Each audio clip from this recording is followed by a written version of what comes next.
किसके सिर पर सजेगा सहारनपुर मेयर पद का ताज। सहारनपुर में बहुत जबरदस्त सियासी संग्राम देखने को मिल रहा है। इमरान मसूद बीएसपी का दामन पहले ही थाम चुके थे, उसके बाद से वो अपनी प्रतिष्ठा का प्रश्न सहारनपुर को बना चुके हैं। वैसे तो पूरे वेस्ट यूपी में दबदबा है उनका, लेकिन पिछली बार बीजेपी इस सीट को जीती थी, तो ऐसा नहीं है कि बीएसपी के लिए क्लीन स्वीप इतना आसान रहेगा। भाजपा पिछली बार अपना मेयर जिताने में कामयाब रहा था, लेकिन तब समीकरण बदले हुए थे, तब इमरान मसूद बसपा के साथ नहीं थे। और आंकड़ा क्या था 17 का वो आपको बताएंगे, लेकिन सहारनपुर में किसका परचम लहराएगा आपको 2-4 मिनट के अंदर एक एनालिसिस देते हैं। आप हमें सपोर्ट कर सकते हैं अगर आपको हमारा काम, हमारे विश्लेषण पसंद है। हमारा पेटीएम, गूगल पे, फोन पे नंबर यहाँ पे है, और ट्विटर पे है, तो आ जाइए, फॉलो करिए, मुझे फॉलो करिए पर्सनल लेवल पे, और बहुत सी चर्चाएं वहां मैं करता रहता हूँ। सपोर्ट करिए, नीले रंग का ज्वाइन बटन है एक यूट्यूब पे, उसको दबाइए। थोड़े से पैसे प्रतिमाह देके आप हमको सपोर्ट कर सकते हैं। फेसबुक पे उसका नाम है सब्सक्राइब करेंगे तो आप हमको सपोर्ट कर सकते हैं। थैंक्स भेज सकते हैं यूट्यूब पे, और स्टार भेज सकते हैं आप हमको फेसबुक पे। तो सहारनपुर में क्या स्थिति है? इस बार ओबीसी के लिए आरक्षित है सहारनपुर, पिछली बार भी ओबीसी के लिए आरक्षित थी, और बसपा ने यहां से खदीजा मसूद को चुनाव मैदान में उतारा है। रशीद मसूद की पुत्रवधू हैं, इमरान मसूद के परिवार से संबंध रखती हैं, और ओबीसी सीट पे इसलिए उतार पाया उनको क्योंकि उनका जो कैटेगरी स्टेटस है वो ओबीसी है, वो हिंदू ओबीसी है बेसिकली, लेकिन उनका नाम खदीजा मसूद है, उस परिवार में वो है। और उनका जो मुस्लिम नेम है वो खदीजा मसूद है, लेकिन उनका एक हिंदू नेम है, वो उस परिवार में आई है, हिंदू के रूप में उन्होंने शादी की है। और सपा ने नूर हसन मलिक को उतारा है मैदान में, भाजपा ने डॉक्टर अजय कुमार को, कांग्रेस ने प्रदीप वर्मा को, आम आदमी पार्टी ने सहदेव सिंह को अपना प्रत्याशी बनाया। तो बाकी पार्टियों के प्रत्याशी हैं ये, और बसपा तो खदीजा मसूद को मैदान में उतार ही चुकी है। और तगड़ा मुकाबला होगा यहाँ पे। 17 के चुनाव में क्या हुआ था कि भाजपा के संजीव वालिया चुनाव जीत गए थे, और हाजी फजलुर रहमान जो कि बाद में बसपा के सांसद बनते हैं गठबंधन के टिकट पर, मतलब बसपा के टिकट पर गठबंधन के प्रत्याशी के रूप में 2000 वोटों से मात्र ये हार गए थे। और क्या क्या इनका वोट रहा था, कितना प्रतिशत रहा था, मैं बताता हूं आपको।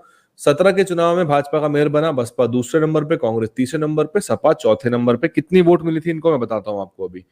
40% है यहाँ मुस्लिम मतदाता, और 20% अनुसूचित जाति है। तो देखा जाए तो किसी भी हालत में बसपा को यहाँ हारना नहीं चाहिए टेक्निकली। तो इमरान मसूद की प्रतिष्ठा का प्रश्न भी है, और उनको एक तरह से उनके ऊपर प्रेशर तो होगा ही, क्योंकि वहां बहुत तरह तरह की, मतलब ग्राउंड लेवल पे जो राजनीति होती है बिल्कुल अलग होती है। ऊपर से देखने में तो बहुत आसान लगता है कि प्रत्याशियों ने नामांकन कर दिया, प्रचार चल रहा है, वोट मिल जाएगा, लेकिन ग्राउंड लेवल पे कितनी खींचातान होती है ये तो यूपी के लोग जानते ही हैं।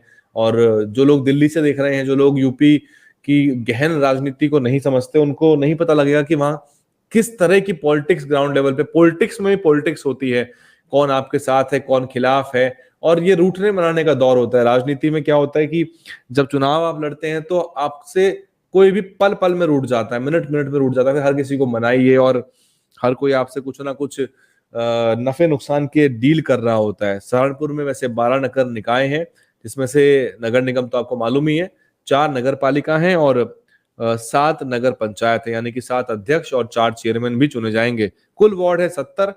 17 में क्या रहा था देखते हैं एक बार। भाजपा ने 25 पे कब्जा किया था, बसपा ने 9 जीते थे, सपा ने 6, कांग्रेस ने 2, और 28 वार्ड निर्दलीय जीते। वैसे मैं आपको बता दूं, यूपी की राजनीति में विधानसभा चुनाव में निर्दलीयों का कोई भी रोल नहीं है, किसी भी सीट पर निर्दलीय यूपी में नहीं जीतता, लेकिन इन चुनावों में वार्ड तक तो निर्दलीय वाकई में अपना दमखम दिखाते हैं और जीत जाते हैं, क्योंकि छोटा इलाका होता है, कम वोट होते हैं, ग्राउंड लेवल पे प्रचार करना आसान होता है। सीधी टक्कर तो इस बार बसपा भाजपा की, यहाँ पे बहुत साफ सीधी टक्कर है।